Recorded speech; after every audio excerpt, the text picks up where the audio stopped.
before they send it Yeah, to us. that's what I mean. So before it gets to you, this is where I'm wondering, if they can't take altitude into account before it gets to you, is this going to affect the cases that actually get spat out of the machine and passed on to them? I think a better word would be they don't, not that they can't. I mean, they could, but they send us the profile and we would make that adjustment. But as I explained before, my personal view is because I can't be sure about a value that's affected by altitude, I disregard that. Unless, for example, if an athlete's natural values you see is about 15 and they're at altitude and the value is 13, then I take notice of that because it's going the wrong way when you're at altitude. So when I say I disregard it, if it was 16 at altitude, I'd disregard it. But if it's going the other way, to me that would be even more suspicious, to have a low hemoglobin when you're at altitude. I think we have a short comment from Paul. Short comment. Michael, I understand the stance that your panel wants to remain a scientific panel and not a judgment panel. But when you did an evaluation, you only, as the understanding of what could be happened, and hence you only could be able to suggest if there is a goatly and what kind of goatly by the others. And when you send back to the UCI and the UCI to the National Commission, at the national level, there are no scientific panel at so high level to understand what's happened. And this is what's happened in Italy now. You send back a case which in Italy are not able to judge. How can they decide for a punishment? Yep. If you are the most, the highest international level panel on this subject, you have to evaluate and give strict recommendation. Cycling in this moment doesn't need waves, need strict decision. And hence, I think that if you are the most, the highest scientific panel to judge the situation, you also have to take the responsibility to address the judgment. Maybe not to take the judgment, but to address strictly the judgment, because other panels at national level are not so competent to understand and to did a proper choice, in my opinion.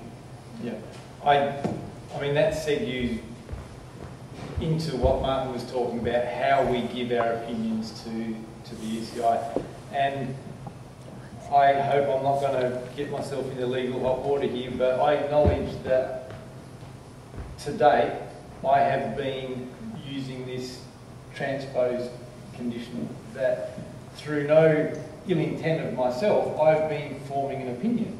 This is doping, and I give that opinion to the UCI Anti-Doping Commission.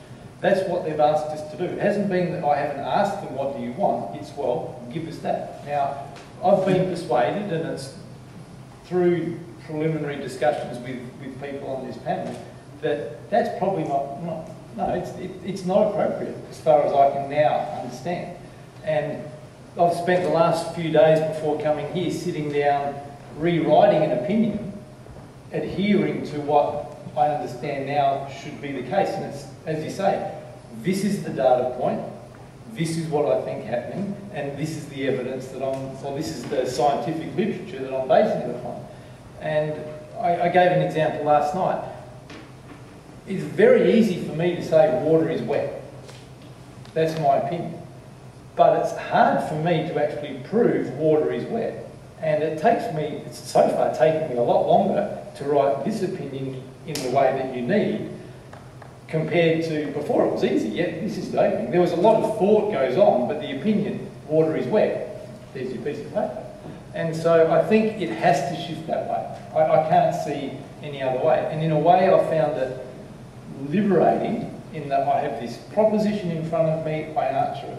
It takes me a long time, but it's liberating. Whereas before, you'd sort of sit down and you'd agonise, well, what should I say, what shouldn't I say? So I hope Martin can sort of carry on from here, but your point is well taken. I agree with it.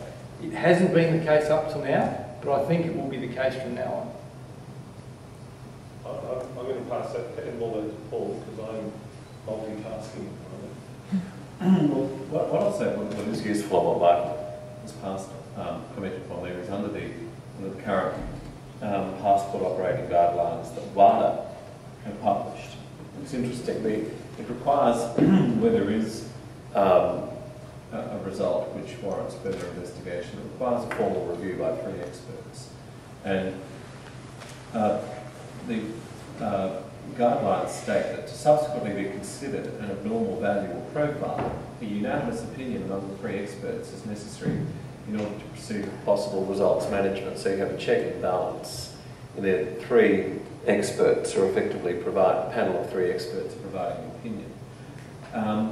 And then in the course of doing so, in reviewing the file, as to whether, so in other words, if it goes beyond the initial finding and then where the file is being reviewed by those 3 experts, they need to, they can request the National Anti-Doping Organisation, so in this case, say ASADA, to provide further medical information or data related to sports practice or training, which the athlete might have provided either on the testing form or through ADAMS. And then, and so effectively WADA required that there be an opinion provided on that basis. Then if the panel then finds that or recommends that action be taken on that, then the athlete has an option to provide an explanation. Then following the athlete's explanation, it's at that point that charges will be decided upon whether or not they are proceeded with against that athlete. So you effectively have the initial review, and then you have a further opinion on top of that review, and bearing in mind the proper scientific process in undertaking it either at the review stage or at the panel opinion stage. Ultimately, to successfully prosecute a biological passport case, it requires scientific opinion. And I might suggest that perhaps certainly in Australia, the way in which doping authorities should elicit that opinion is in accordance with the practices adopted by the state and federal courts, namely that expert witness protocols be complied with and the appropriate notices be served on expert witnesses so that a tribunal can be assured that the task has been approached earnestly and with the cold objectivity that a tribunal of fact will require to be assured that that opinion, and that's what it is, it's evidence of opinion, based by appropriately qualified people to provide that opinion, has been provided upon a set of judicially recognised facts and has been provided fairly. And if that's done, well then, and all of those boxes are ticked, and they're subject to any alternative opinion evidence called by the defence, or subject to any attack that might be made on the underlying facts upon which the opinion is based.